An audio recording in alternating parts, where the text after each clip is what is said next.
सुनील कौशिक जी, जो मेरा सवाल है उसकी प्रामाणिकता पर तो सवाल रहेगा ना। एजेंसीज या तो बीजेपी उसे एजेंसीज को सौंप देती। आप मुझे लगता है कि आप बेहतर तरीके से बताएंगे कि तमाम स्ट्रिंग्स देश ने देखे, तो ये तो सिर्फ हर चीज जनता के बीच में ले आओ और वहीं पर खूब चिल्लम चिल्ली करो और मामला खत्म। देखो जीनत, ये तो देखो भाजपा को भी थोड़ा धैर्य रखने की आवश्यकता है।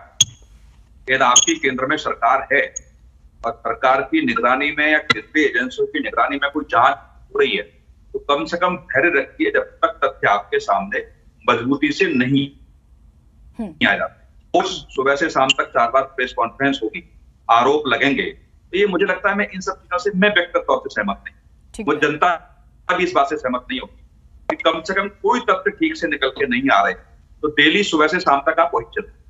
दूसरी बात, यदि जन साहब की स्वास्थ्य मंत्री की बात करते हैं, कोरोना की धीरे धीरे रफ्तार पकड़ता जा रहा है और स्वास्थ्य मंत्री वो दिल्ली के हैं, क्या दिक्कत आ रही है आप पार्टी को बर्खास्त करने में? यदि कोई व्यक्ति जो सरकारी नौकरी कर रहा होता है वो भी जेल चला जाता है, तो वो भी निलंबित हो जाता है, और आप तो 1 महीने से ऊपर हो गया, आप जेल में बंद है। 30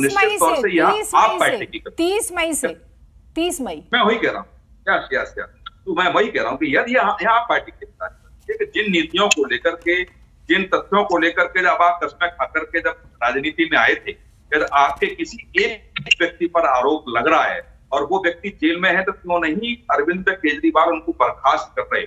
बर्खास्त करने के बाद यदि वो, मुझे लगता है दूध का दूध पानी का पानी जांच पर होगा और वो निर्दोष सिद्ध होकर दोबारा फिर उनको स्वास्थ्य मंत्री या कोई बड़ा उप मुख्यमंत्री बना दीजिए, उनको कोई दिक्कत नहीं है।